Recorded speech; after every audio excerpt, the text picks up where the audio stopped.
ఈ బిజినెస్ ఏదైనా మీ ఊర్లో ప్రమోషన్ చేయాలంటే అది సుమన్ టీవీతోనే సాధ్యం. ఇప్పుడే సంప్రదించండి.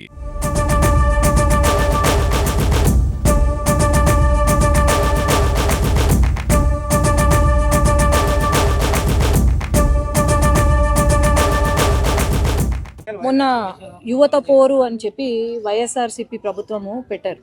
ఒక చాలా పెద్ద ఎత్తున కార్యక్రమం పెట్టుకోవాలని చూసుకున్నారు, కానీ ఒక కార్యక్రమం నిర్వహించారు. దాంట్లో భాగంగా కొంతమంది నాయకులు అనవసరంగా పిచ్చి పిచ్చి మాటలు మాట్లాడుకుంటూ, మరి మొన్న ఎవరో సిద్ధార్థ రెడ్డి వచ్చి మాట్లాడాడు. పాపము స్క్రిప్ట్ రాసిన వాళ్ళు ఒక రోజు ముందు స్క్రిప్ట్ ఇచ్చినట్టున్నారు, బాగా చదువుకొని వచ్చి మాట్లాడుతున్నాడు.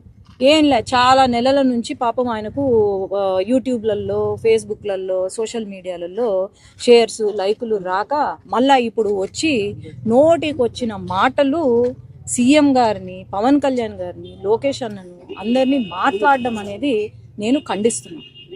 ఈరోజు ఆ రోజు అన్నాడు కార్యకర్తల గురించి మాట్లాడుతున్నాడు. 9 నెలలుగా మరి కార్యకర్తలు నమ్ముకున్న కార్యకర్తలు చాలా మంది ఉండొచ్చు అతనికి. మరి 9 నెలలుగా కార్యకర్తలని గాలికి వదిలేసినాడు. మరి కార్యకర్తల గురించి మాట్లాడే అర్హత ఇట్లాంటి రౌడీ నాయకులకు ఉందా అని నేను ప్రశ్నిస్తున్నాను. ఆనాడు ఏమన్నారు, కార్యకర్తలను అరెస్టులు చేస్తున్నారు. అరెస్టుల గురించి పాపం ఈయన మాట్లాడుతున్నాడు. నేను నిన్నాను కార్యకర్తలతో, వాళ్ళు అధికారంలో ఉన్నా కూడా, వైసీపీ అధికారంలో ఉన్నా కూడా నేను నిన్నాను, నా కార్యకర్తల వెంట నేను పోరాడినాను. వాళ్ళపైన కేసులు పెట్టినా, వాళ్ళపైన ఎన్ని దౌర్జన్యాలు చేసినా నేను నిన్నాను. అట్లా నేనే కాదు, కార్యకర్తను కాపాడుకున్నారు అధికారంలో లేకపోయినా అంటే అది కేవలము Telugu Desam party, Janasena, BJP party ముగ్గురు కూడా కాపాడుకున్నారు తప్ప వీళ్ళు కాదు. గెలవంగానే, మేము అధికారంలోకి రాగానే భయపడి పారిపోయే వాళ్ళు ఈరోజు కార్యకర్తల గురించి మాట్లాడుతున్నారు. మరి ఆనాడు నా పైన కేసులు వేసినప్పుడు లేదా, అక్క అని కూడా లేకుండా ఆ రోజు లోకల్ బాడీ ఎలక్షన్స్లో మేము గెలుస్తామని చెప్పి మా నాయకులను, తర్వాత సర్పంచ్ క్యాండిడేట్ని అందరినీ కిడ్నాప్ చేసి అనవసరంగా తప్పుడు కేసులు నా పైన పెట్టినప్పుడు కేసుల గురించి మరి మీరు మాట్లాడుతుంటే చాలా గమ్మత్తుగా ఉంది. ఎప్పుడైనా ఆలోచన చేయండి. ఏదో అంటున్నాడు ఫుల్ అని, ఏదో ఫుల్ బాటిల్ అని అలవాటైనట్టుంది వాడికి, ఫుల్ అని ఏదో డైలాగులు వేస్తున్నాడు. మరి ఎవరు మాట్లాడుతున్నారు దీని గురించి? మళ్ళా అంటారు అందరూ జగన్ గారు మళ్ళీ రావాలి అని అనుకుంటున్నారంట. ఎవరు అనుకుంటున్నారు నాయన జగన్ గారు మళ్ళీ రావాలని? అసలు మీరు నియోజకవర్గాల్లో ఉంటే కదా జగన్మోహన్ రెడ్డి మళ్ళా రావాలా వద్దా అని అనడానికి. దేనికి రావాలనుకుంటున్నారు? డ్రగ్స్ ఫుల్గా అంతా మొత్తము ఎక్కడ పడితే అక్కడ విచ్చలవిడిగా అమ్ముతూ ఉంటే దానికోసమా? కల్తీ మద్యము అమ్ముకుంటే లివర్లు చెడిపోయి అది ఎంతో మంది ప్రాణాలు పోతుంటే దానికోసమా మీరు కావాలనుకుంటున్నారు? లేదంటే యువత పాపం 10th క్లాసు, ఇంటర్మీడియట్ పూర్తయిన యువతకు ఏదో ఇస్తాము, 5,000 జాబులు ఇస్తామని వాలంటీర్ జాబులు ఇచ్చి వాళ్ళ బ్రతుకు, వాళ్ళ భవిష్యత్తుని నాశనం చేసినందుక మళ్ళీ జగన్ గారు కావాలా వీళ్ళకు? లేదంటే రాజధాని కూడా ఏమీ చేయలేకపోయినారు. ఒక రాజధాని లేదు 5 సంవత్సరాల్లో. మళ్ళీ పోలవరం ప్రాజెక్టు గురించి మాట్లాడతారు.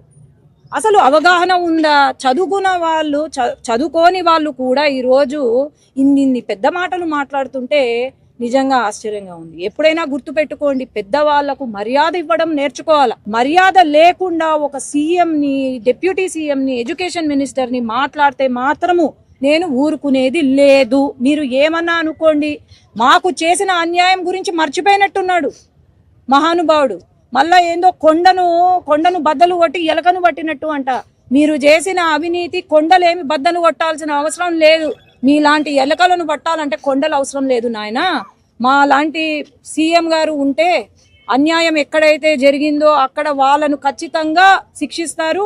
వాళ్ళకి ఇంకోసారి జరగకుండా మేము వెంట ఉంటామని నేను ఈరోజు తెలియజేస్తున్నాను.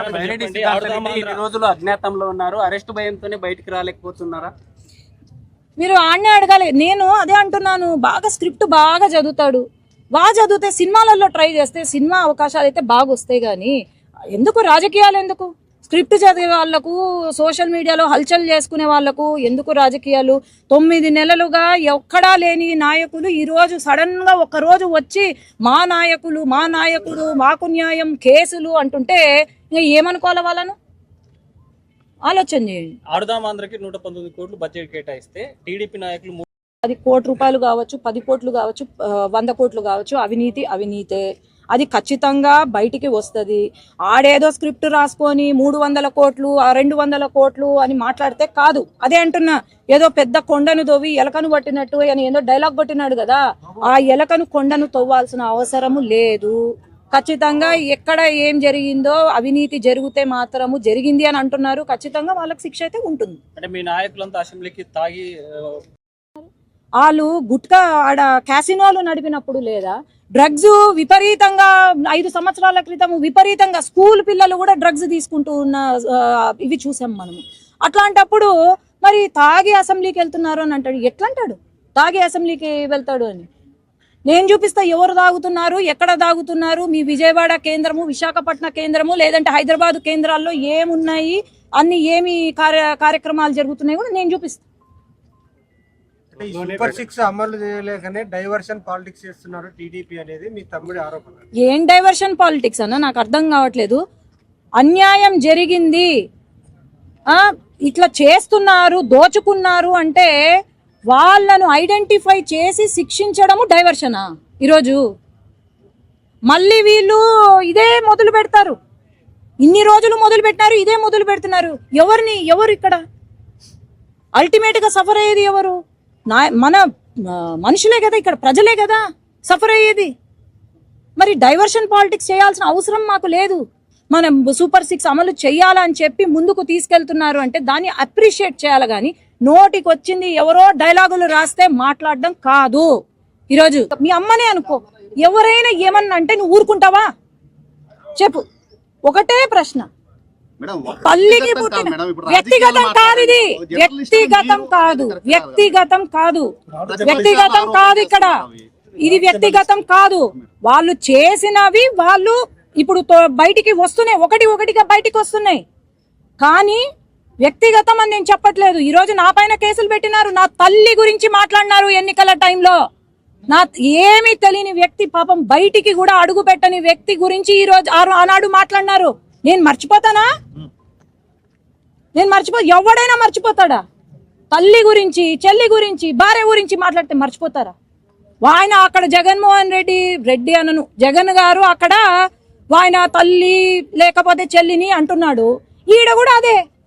ఆయన ఎట్లున్నారో ఇక్కడ నాయకులు కూడా అదే చేస్తున్నారు. విలువలు లేవు, మహిళల పైన విలువ, అసలు రెస్పెక్ట్ లేదు వీళ్ళకు. ఇది వ్యక్తిగతం కాదు. వాళ్ళు చేసిన పాపాలు వాళ్ళే, ఏమైతే వాళ్ళు చేశారో అది బయటికి వస్తుంది. స్కామ్స్ ద్వారా బయటకు వస్తున్నాయి. అట్లాంటి వాళ్ళు నేను ఎందుకు చెప్తున్నానంటే, మహిళల పైన గౌరవం లేని వాళ్ళు ఖచ్చితంగా ఇట్లాంటి పనులు చేస్తారు. అర్థమైందా? ఇట్లాంటి పనులు చేస్తారు కాబట్టే వాళ్ళు బయటికి పడుతున్నారు. తమ్ముడు అనద్దయ్యా, నేను అదే చెప్తున్నాను. బైరెడ్డి వంశాన్ని కాపాడిందంటే ఈరోజు బైరెడ్డి శబరి, బైరెడ్డి సిద్ధార్థ కాదు.